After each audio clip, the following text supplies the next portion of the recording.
Welcome to the latest episode of 5 on the Floor on the 5 Reasons Sports Network. Thanks for joining us on your favorite podcast app. We're on Podbean, Spotify, Google Podcasts, Apple Podcasts. We're also on Dash Radio on their Nothing But Net channel every single weeknight at 7 p.m. Check out 5 Reasons YouTube before Floor, an hour before every game. Post up 5 hours as soon as the Heat game ends, and tons of other content, including the post-game videos from the players. So make sure that you hit subscribe. Help get us to 20,000 subscribers. We're getting close. Also, 5reasonsports.com. Spell that one out. You get the latest takeaways from Brady Hawk and others on all the South Florida teams. And check out the great sponsors of the 5 Reasons Sports Network. We mention this one all the time. This is our official fantasy partner, Prize Picks. Go to prizepicks.com or download it on the Google Play Store or on the App Store if you're an iPhone person. You can do that for free, and you can put up to $100 down for your deposit, and you'll get that match. So $20, they give you 20, 100, they give you 100. You don't need to play it all at once. And these are just basically props. You go over and under on players like the Heat players. We'll do a Prize Picks on 5 show before the Heat game on the YouTube channel, as we always do. And you can also play MLB, NHL, or any of the other sports. And you can pair players from different teams and different sports. So go to Prize Picks. Make sure you're using that code 5, F-I-V-E. Get your initial deposit matched up to $100. And now, today's episode. Yeah. 5 on the floor, ride for my dogs. Where here's the thing, you can check the score. Hustle hard, couple scars, wearing bubble frauds. Just like Butler said, you in trouble, y'all. Kept the floor playing, got it all banned. Y'all seen the block, stop with one hand. And Pat we trust, it's power, have the guts. We're here to bring the heat, y'all can hang it up. Welcome to 5 on the Floor, a daily insider show on the Miami Heat and the NBA, featuring Ethan Skolnick, Greg Sylvander, and Alex Toledo, plus others from the 5 Reasons Sports Network. All right, welcome back to 5 on the Floor. Here's today's floor plan. I got Alex Toledo. You can follow him at Tropical Blanket. I'm Ethan Skolnick. You can follow me at 5 Reasons Sports and at Ethan J. Skolnick. You should listen to the episode that we did after Jimmy Butler's masterpiece, the Game 6 win, 10 years after LeBron James did something similar in Boston. 3 highest scoring performances by the Miami Heat in the playoffs in Boston. LeBron, Dwayne, and now Jimmy Butler. And so we covered all that. Okay. We're not going to do a whole lot of looking back in this particular episode. Again, we recommend you listen to it. We wanted to do it kind of in the heat of the moment. And we're going to be talking about that performance for probably eternity if you follow the Miami Heat. But we're going to look forward. There's still a Game 7 to play. And I say this all the time. It's crazy how in sports people remember the Game 6s, but not the Game 7s. I'm a lot older than Alex, so he's not going to, he's a lot older than Brady, but neither of them would know this reference. Okay. 1986, everybody who was live at that time and was following baseball, particularly if you grew up in New York, like I did, is familiar with the Mets Game 6 with the Bill Buckner ball through his legs on a little chopper from Mookie Wilson. Everybody who follows baseball remembers everything that happened, every pitching change, every circumstance in that game. Nobody remembers there was another game, that there was a Game 7, and that the Mets actually had to win Game 7 to win the World Series, which they did. You go back to 1975, also baseball. Carlton Fisk's home run, one of the most iconic moments in baseball history. They won Game 6, but they didn't win Game 7. The Red Sox, they lost to the Reds in Game 7, but everybody just remembers the Game 6. And even here, and there have been a few of these, but the Ray Allen shot, Game 6, it wasn't Game 7. There was another game to play. Nobody really remembers a whole lot about that Game 7, even though in a lot of ways it was a better game, actually, if you go back and forth and sort of look at the way that that game was played. But everybody remembers Game 6. And the same, to a large degree, is true of LeBron's Game 6 in Boston, which was followed by the Heat having to win a Game 7, come home, same exact circumstance, having to win a Game 7 against the Celtics. Doc Rivers played about 6 guys, and Miami, that's basically all he played, and the Heat outlasted them to advance in 2012. So, Alex, we're going to go ahead to Game 7 because, yes, Heat fans will always remember what Jimmy did, but it only really has meaning if they follow through here. So I'm going to go to you. We did not prep on this. We're going to do 5 quick keys on Game 7 to get you ready. Give me your first.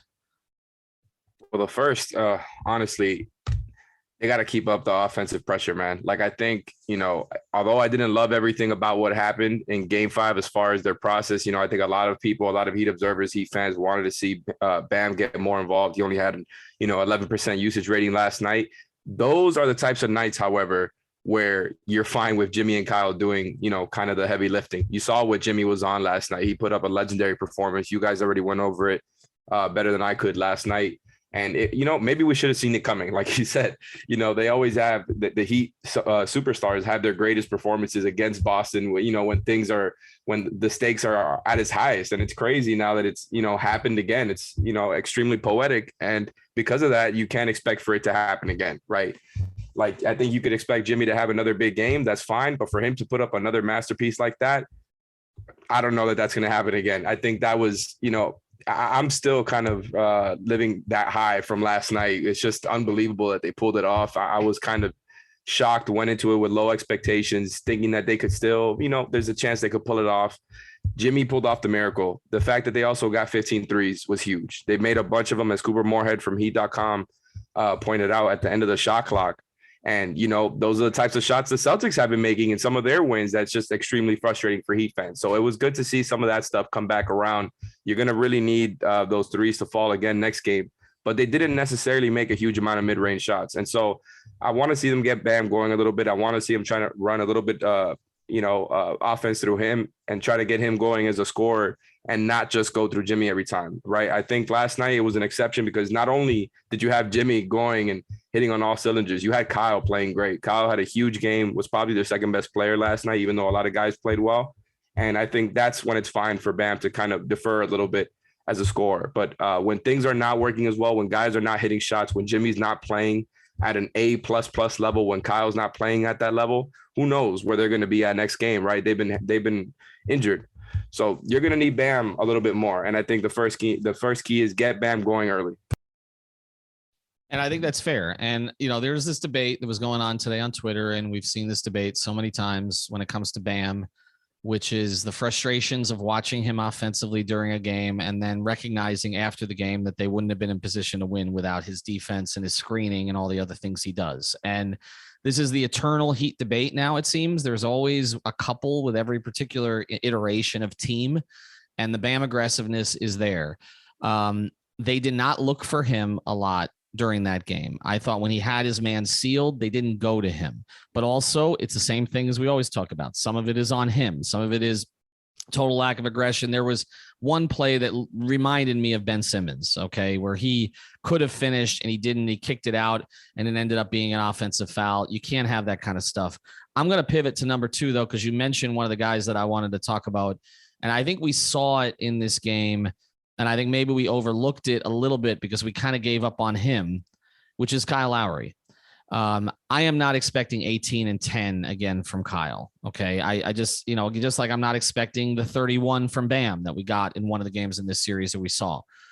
But I'm expecting closer to that than we saw the last time Kyle was home. Okay. I think that now you can see there are certain things that he can work around, even if he is a little bit hobbled right now. And I just thought his overall floor game, his poise, his calmness, Brady talked about that. This is what they got him for. And what I said on the podcast too last night was, people aren't going to remember the statistical line. Nobody goes back and looks at, what somebody averaged over the course of an entire playoff run if you win a championship. Like that, nobody remembers. They might remember, okay, Shaq only averaged 13 in the finals in 06 or whatever, and Dwayne carried it 34-7. But for the most part, you don't remember. You just remember, did this guy help you get to the next round? If Kyle Lowry helps them get to the next round, that's all they need. And I'm going to go back to one guy, point guard. Can he have the kind of game that Jason Williams had to send the Heat to the finals in 2006? Because that's the game that everybody remembers about Jay Will. There were ups and downs during Jay Will's tenure in Miami, but he had that game. Kyle has got to be, doesn't have to be 18 and 10, but can it be 13 and 7? Can he be reasonably efficient with his shooting, but can mostly he settle them down and take some of the ball handling burden off of Jimmy and Bam and others? So I'm going to say, for me, the second key, if you're going Bam and kind of additional aggressiveness, I'm going to go Kyle. Can we get a good Kyle Lowry game? Doesn't have to be a great one. Can we get a good one? Yeah, I'm with you. I think you need him to be playing at a decently high level. I mean, last night he gave you 18, but more than that, gave you 10 assists and only 2 turnovers, which is really helping things out in the half court offense. And, they didn't even win in transition last night. And that's going to kind of be what I'm going to talk about here for this next key. I think they need to win the turnover battle because they didn't win it last night. It was tied, they did a good job, I think, on defense, a great job. And I think that was kind of why they were able to get going on offense because they were pretty tight and, didn't let the Celtics go on any big runs. Finally, the first game of this series where there wasn't a huge run that ends up deciding the game. So that's great. They have to be defense first like they have been. But if they're not turning the Celtics over, it's going to be very reliant on the half court offense to bail you out again, which we know that hasn't been their thing. Like you're going to need Jimmy and you're going to need the other guys to be hitting on all cylinders if you're not, playing off of your defense a little bit more than they did, right? I think the Celtics won in transition last game, according to Cleaning the Glass. They had a much better transition offensive rating than the Heat. And I just think they have to be the one forcing the issue when it comes to forcing the Celtics into turnovers. It can't be even. It's got to be something you win.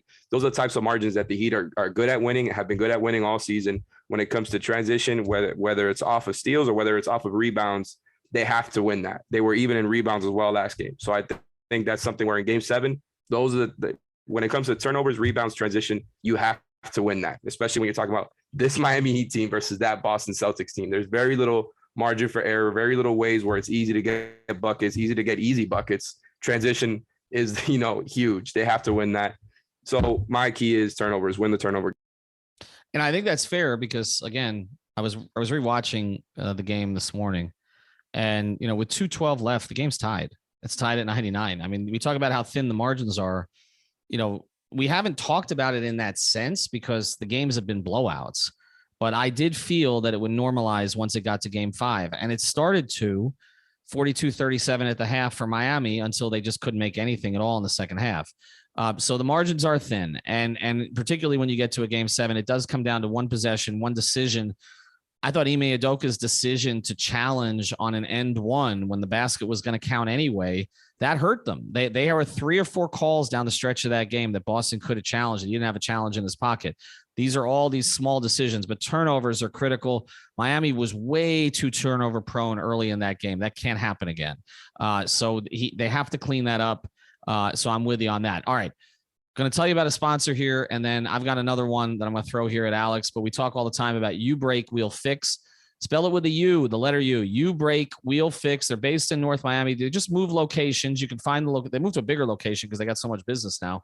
But make sure you get in there. Mention 5 reasons. They'll take good care of you, and they'll also give you a discount. Okay, so reach out to Mark and the crew there. They do wheel repair, refinishing, and they're also custom wheel specialists. They can do the special colors for you as well. They got like more than 500 different types of colors there. You can do the Vice colors if you want. You can do Dolphins colors, Canes colors, any of them. So go to ubreakwheelfix.com. That's ubreakwheelfix.com. Or you can check them out on Instagram at ubreakwheelfix. They got all their latest work there. 305-748-0112. 305-748-0112. That's ubreak Wheel Fix. We also wanted to mention our betting partner. We've got a new betting partner here at 5 Reasons. And for this one, you don't have to worry about the offshore stuff. Are you going to get your money? Is it legal? This is legal. This is peer-to-peer betting. There's somebody on the other side.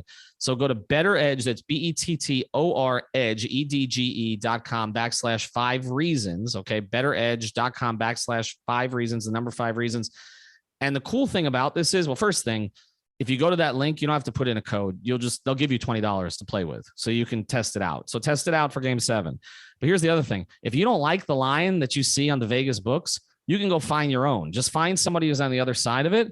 And if you want to try to win more money or you just want to, play a safer bet, you can do that there. So go to betteredge.com. That's BETTOR edge.com/5 Reasons. Here's the other one for me. And I think, look, the obvious one that you and I aren't really talking about is, does Jimmy have much left in the tank? I think that's such an obvious one that I didn't really want to start with it, but it matters. Okay. He's coming off that performance with those kind of minutes when he's been dealing with a knee injury and he just had a flight. Okay. So you hope that the knee doesn't swell and that he can get through this game. And we're not expecting Tyler Hero, but I do want to ask you about that before we close, because we kind of expected him for Game 6, but now I don't really think they would put him in for Game 7, but we'll see. But to me, this one, Alex, we haven't talked about this much, but they've done a really good job in this series of not letting both Tatum and Brown go off at the same time. That has to continue. I think they can survive one of them, having a game and then maybe a Derek White. They can't survive both of those guys. As much as those guys touch the ball, as high as their usage rates are, I want Marcus Smart shooting if I'm the Heat. Okay. I want to take my chances with Derek White. Horford's going to make some occasional big shots, but again, you live with that. Grant Williams has not been as prolific as he was at times in the last series. You just can't let Tatum and Brown both get 25 plus for you on for them on decent efficiency. Yep, I'm with you. And I think actually in the first half last night, that was kind of happening a little bit. I felt like Tatum and Brown were getting a little bit too comfortable, even though I really liked what the Heat were doing on both sides of the floor. Things were going well. It was making me a little bit nervous that at home, both of those guys were getting comfortable. And I think they did a better job in the second half of kind of being more disciplined with, sending help, early help when the Tatum or Brown get the matchups that they like. And, there was a couple of times where I feel like, they won't send the help early enough and they'll just kind of leave Gabe on an island versus Jaylen Brown. And I feel like every single time Gabe Vincent has been matched up on Jaylen Brown, he's rising up and shooting over him and it goes in. And I'm not trying to talk down on Gabe at all. I think he's been great for them this series. That's just one thing that kind of sticks out in my mind. I think they got to be very disciplined when it comes to those matchups, because that's kind of the Celtics' whole thing on offense is, well, we're going to figure out how we're going to, get the matchups we like, whether it's on Tatum or Brown or whether it's, getting a smaller guy matched up on a Horford or getting a smaller guy matched up on a Rob Williams. And that's where they'll go and initiate their offense. So I think the Heat kind of managing the way that they switch and don't switch on defense, the way that they don't and do send help, do send double teams, it's going to be huge. I think that was a big reason as to why the Celtics couldn't get any sort of rhythm in that second half there. And it was just kind of a lot of the other guys, specifically Derek White, hitting shots, right? Like I think the Celtics process was fine, but like you said, you got to let some of these guys shoot. You got to let Marcus Smart and Derek White shoot. I think they did a good job actually of sagging off of Rob Williams in a couple of spots there, where it's like, you didn't leave him wide open in the paint in the dunker spot like he has been at other times in the series, and you kind of sagged off him in the right spots, made him take a jump shot at the end of the shot clock there. So I think as long as their defense is on point, I'm with you. But my last key here is going to be setting the tone right from the start, playing as physical as you can possibly play. And we know that's what they do. We know they're an extremely physical team. We know that they actually foul a lot too. But if they don't play physical right from the start, more physical than the Celtics do, it's going to be hard to win, right? I think this whole, between the free throw disparity this series, which wasn't that huge last night, I think the Celtics only finished with 6 more free throws than the Heat. That's, part of this as well. But the fact that you need more guys getting to the rim than they have, I think like you're going to need to get those guys going as, attack mentality as possible, right? And then on the defensive end, just not letting those guys get into any sort of rhythm from the start and just setting the tone. Like, I think you have to start off this game 7 well. They're really good in first quarters when they win. And although they started off that first half in game 5 just fine, I think they know what the stakes are. I think the fact that they got in here, they're going to be ready for this moment. But if they're not playing more physical than the Celtics, that's a problem, because that's kind of the biggest part of their blueprint. And Eric's talked about that. He's talked about the ball in the air, ball on the floor. And I said this before game 6, and I think the same is true for game 7. I don't think the Heat can win the game in the first 5 to 6 minutes, but I think they can lose it. And if you look at game 6, they got the lead, but you knew Boston was going to get back into it. You just knew it. Okay. That's the ebb and flow of it. But with the way that this series has gone, if it had gone the other way, if it was 12-5 Boston at the start, I don't know that the Heat recover, honestly.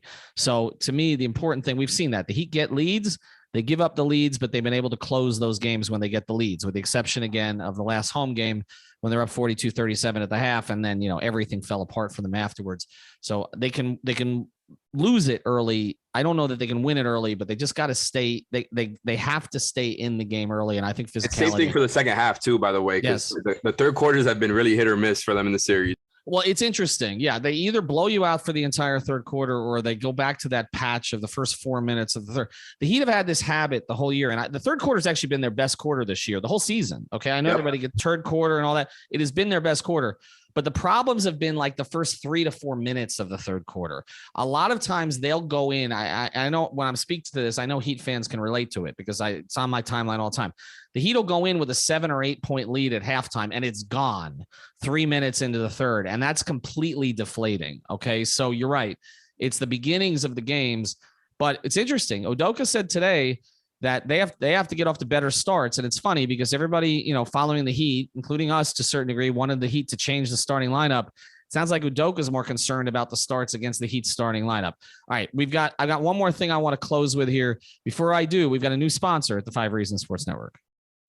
We'll get back to our episode in a second, but before we do, I want to tell you about great new sponsors of the 5 Reasons Sports Network. They're our friends over at Galleria Realty, the team of Jeannie and Carolina. You can reach out to them at 954-670-6308. That's 954-670-6308. During these times with a very tight housing market and rising interest rates, you need to work with seasoned professionals who know what they're doing and know the area. They've got more than 20 years of combined experience, and their first priority as realtors is to make their clients happy. They listen to their clients' wants and needs to achieve the best possible outcome in every transaction and make the buying or selling process as fun, easy, and stress-free as possible. You can reach them any time of day when you got a question or concern. They're ethical, tenacious, and this is important in this area, bilingual. So reach out again to the team of Jeannie and Carolina at 954-670-6308 at Galleria International Realty in Fort Lauderdale.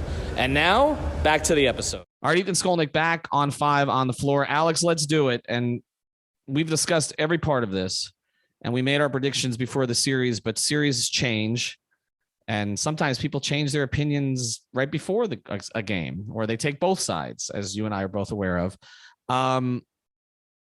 Do they win this one? I think so.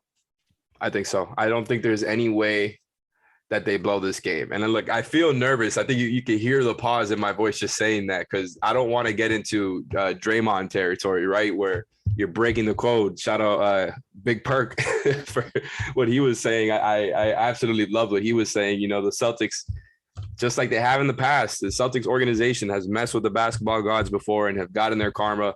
And there's been a couple of things that have led to that. And it was kind of, I think boiling up, growing there in the background, and it's kind of, bubbled up. And now we're here in Game 7. We saw them, get their reckoning in Game 6. All those Celtics fans, not being able to see the Larry Bird Trophy being presented to Jayson Tatum, not being able to advance to the finals. It very much feels like those other situations that you were talking about early on in the episode, where it's like the team that's supposed to win this blows it. The Heat win Game 7. It feels like we're going right down that blueprint again. Again, not trying to jinx it. I would just be shocked if they were to lose a third game at home after not losing a game at home until Game 2 of the series. So this team, like I said on the last podcast, after the Heat lost Game 5 and blew that game, they have the collective character of a team who is able to do this, who is able to pull off coming back from 3-2, guys playing through injuries. They have the character to do it. And that's why I kind of had a feeling that they were going to be able to pull this off. And mostly it was just about winning Game 6. Like, I really do think they win Game 7 now. Like, I really think that they're actually going to be back in the finals. And it's crazy because me and Leif walking out from our seats after Game 5, like, I just can't believe that we're actually here. I can't believe that we're going to cover a Game 7 tomorrow night and that they actually pulled it off after seeing how Jimmy and Kyle were looking for so many games in a row. It still feels like a fever dream, kind of, because like everything that went right for them went right. Like Jimmy going crazy, having all the end of shot clock field goals going in. I don't think they need to replicate that to win Game 7. And I think we talked about the other things they can do to win. And that's why it's like you needed that for Game 6. They got that. Now you just got to take care of business, do what you've been doing all season. Don't turn the ball over, win the kind of things that you've been good at all season, and just make a little bit more. Just make a few more shots than you did in those 3 games prior to Game 6. So I think they're going to win. I think they're going to win also. And I picked them in 7 before the series. And of course I wavered because of Jimmy's health in Game 6, but we just saw Jimmy's health. So he doesn't have to be that again. I don't think he will be that again. I think if you get a normalized Jimmy Butler performance, a normalized shooting performance from the Heat, here's what I'm taking. And this is no offense to Ime Udoka, who I think is one of the really good young coaches in the league. And I think you see Darvin Ham get that opportunity, first-year coach in LA. And I think some of that has to do with the fact that, Udoka has been an elite assistant for a long time and didn't get an opportunity. He did. He made the most of it. And now Darvin Ham, who's been an elite assistant for a long time, is getting an opportunity. But I'm taking Eric Spoelstra in a Game 7. I just think he knows his team.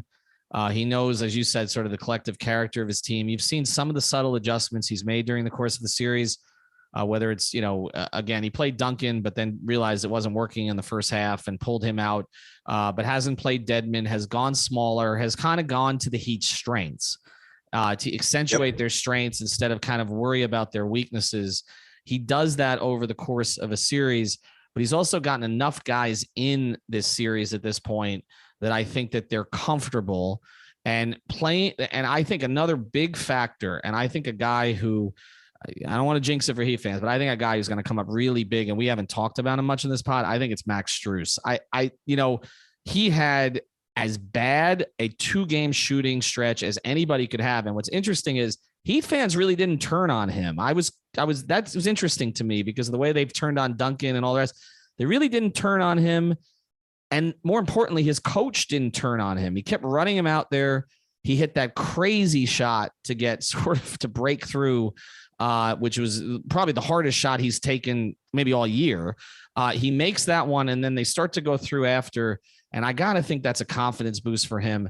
I think we're going to get a bit of a Max Strus game in Game 7. He's never been afraid of the moment. And I've talked about this in the podcast yesterday. We're going to look back to Summer League when they were putting the ball in his hands to finish games in Summer League, when you didn't know if he'd put part of the rotation. I think some of that work is going to pay off again now. I think the Heat win a tight game at home. I'll give them a 5 to 7 point win where they hit a couple free throws late, and I think they go to the finals. And then from there, look, we'll have all kinds of different discussions about that and the Warriors getting rest and whether you can beat that team. That's not the same Warriors team that was dominating the league, but it's good. There's no question about it. But if you get there, it's a momentous achievement. It really is. So we're going to focus on that for now. All right. Thanks to our sponsors, You Break, Wheel Fix, Prize Picks. Use the code 5 FIVE, betteredge.com/5 reasons, Gallery Realty as well. And did I miss one? I probably missed one. If I did, I apologize. We'll be back after Game 7. Shout out Draymond Green. Thank you for listening to the 5 on the Floor on the 5 Reasons Sports Network.